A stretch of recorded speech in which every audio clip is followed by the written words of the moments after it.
EverQuest is almost 18 years old since being released on March 16th, 1999. In a month, it'll be considered an adult if it were, a human. I'm going to take a look at how far it's come and give you a review of the state of the game here in 2017.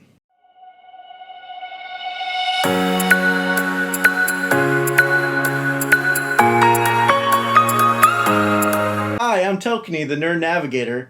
Did you know Everquest was the first commercially successful MMORPG to employ a 3D game engine? And it stuck around for 18 years. Where some other MMOs have come along after and failed, it heralded a new era of gaming, paving the way for games like World of Warcraft, Elder Scrolls Online, Final Fantasy XIV, and more. But where is EverQuest today? Why are there people still playing this game 18 years later? And how does it stand up to its modern competition? Let's start by addressing the obvious issue many, if not most, would have with picking up an aged game. And that's right, we're going to be talking about its graphics. When EverQuest was first released back in 1999, its interface and large-scale boxy world were revolutionary for its time. This was at the same time as games such as the original Soul Reaver on the PlayStation 1 was released, which had sparse environments and the same classic boxy character models of the 90s. But today, you would find a whole different EverQuest, as it went from this to this. And has even revamped certain cities from looking like this to this.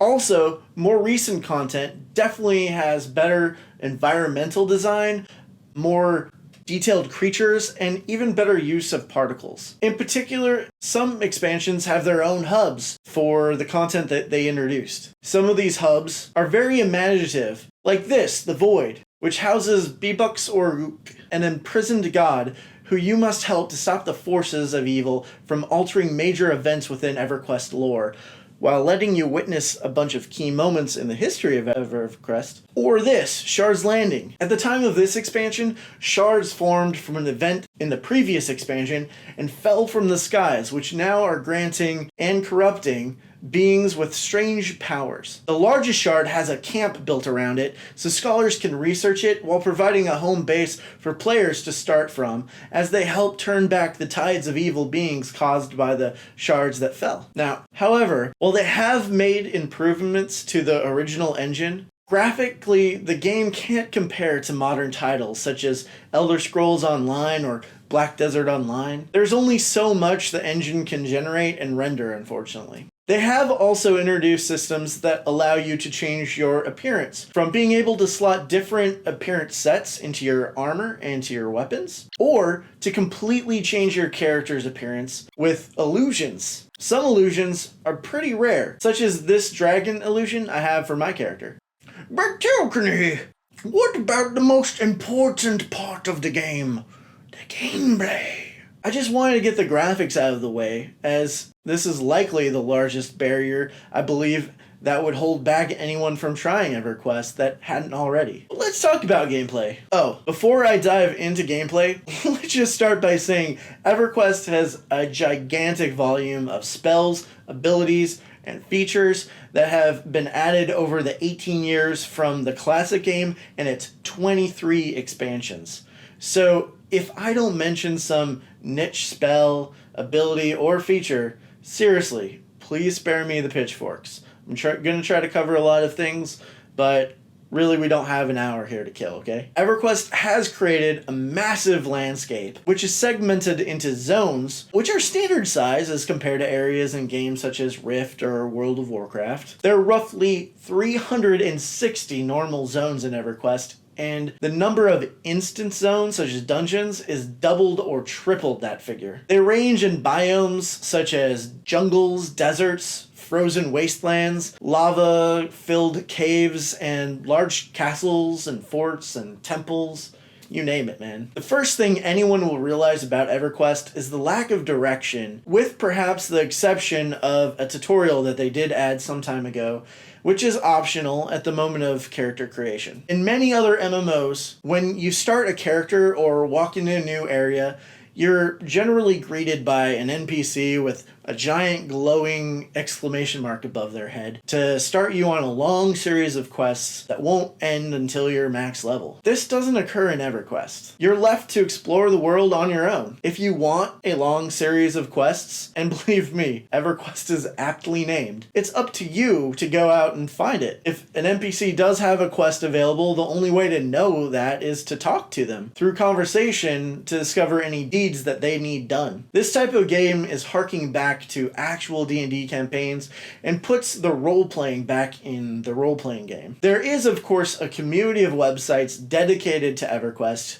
and can help those that wish for more direction in how they can compete or participate in a quest. And while the game does not hold your hand, it is not as difficult to navigate as it was in the beginning. Now, there is a find feature and zone guide, which can direct you to the nearest NPC you need, such as a banker or a vendor, or let you know what area might be best for your level. EverQuest is a game with the design and intent for players to play together. While there are players that can use certain class mechanics to be able to solo content otherwise intended for a group, there's very little content designed specifically for a solo player. The modern EverQuest experience is a lot more casual than stories you'll hear from veterans that played the game in the past. Stories such as losing all their items because they could not recover their corpse from where they died, or endless hours and days of camping rare spawns for a needed item to be competitive, or having to wait 5 minutes between kills to sit and regenerate their health. These types of issues have seen quality of life improvements. As such, you no longer lose your items on death. With very few exceptions, rare monsters spawn pretty frequently, and a rest system was introduced that greatly speeds up resource recovery once you're out of combat. In fact, in the last expansion, the power gap between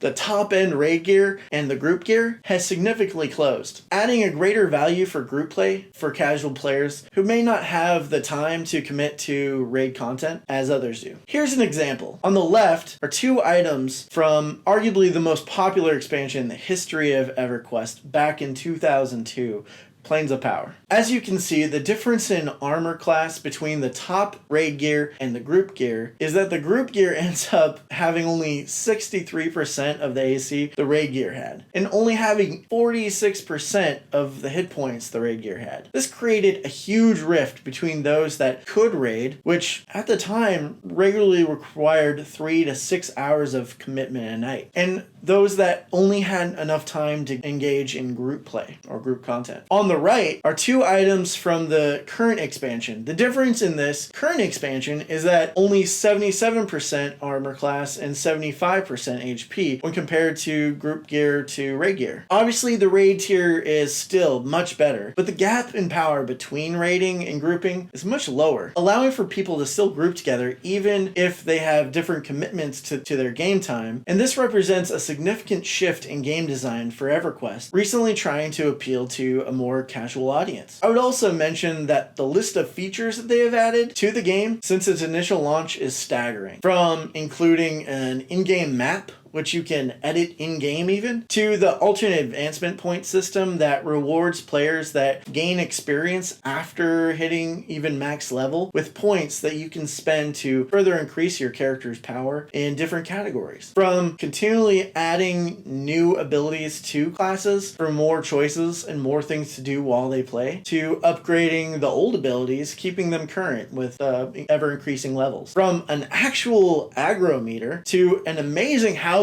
system that allows you to place any item, including weapons, from the game anywhere and at any scale. EverQuest classes are diverse and serve some purpose, although the lines have blurred a little with the addition of some niche abilities spreading to others in different flavors. There are 3 tank classes, that being Warrior, Shadow Knight, and Paladin. There are 3 melee DPS dealing classes, or damage dealing classes if you will, Rogue, Berserker, and Monk. And there are 3 main magic damage dealing healing classes, being Magician, Wizard, and Necromancer. There are also 3 main healing classes, being Cleric, Druid, and Shaman. There are also 2 utility / control classes, that being the Enchanter and the Bard. And lastly, there's 2 hybrid damage dealing classes, that being the Ranger and the Beast Lord. Groups in Everquest consist of 6 members, and raids can have up to 54 players. Everquest uses a robust buff system that definitely enhances the need for others. They also have a mercenary system in which you can hire an NPC to fill base roles within the Holy Trinity class design of tank, healer, and DPS, for those times when you want to get up and going without having to look for another player to fill a slot. A real player character will always, or mostly always, play better than the mercenaries, but when you're left with no other options, it's nice. Everquest is technically free to play, and what is nice about it is that purchasing whatever the newest expansion grants all of the previous expansions before. So players completely new to the game don't have to cough up the dough for 23 separate expansions. When I said it's technically free to play, it's because there are services and features that Everquest has locked behind their subscription. There are actually 3 ranks of membership. Free, which means that you've never paid for anything on the account. Silver, which I believe means you've spent at least $5 on the game and isn't as limiting as a free account, such as being able to use a mercenary, just not the best tier of them. And then there's the gold accounts, which means that you have an active subscription. The subscription is generally a monthly charge, but Everquest does have an in-game item you can purchase from other players called Chrono, which can be redeemed for 30 days worth of gameplay. To conclude, Everquest will seemingly always be burdened by an outdated graphic system. However, in terms of features and gameplay, they continue to expand, and it's worth taking a look for those that can get past the graphics and are looking for a more technically role-playing game in their MMO than other games that are similar to, such as World of Warcraft, which have been dubbed theme parks. They've also introduced catch-up mechanics if you're a new player to the game, so it doesn't take you as long to build up the alternate advancement points that it would have me or someone that originally had gotten them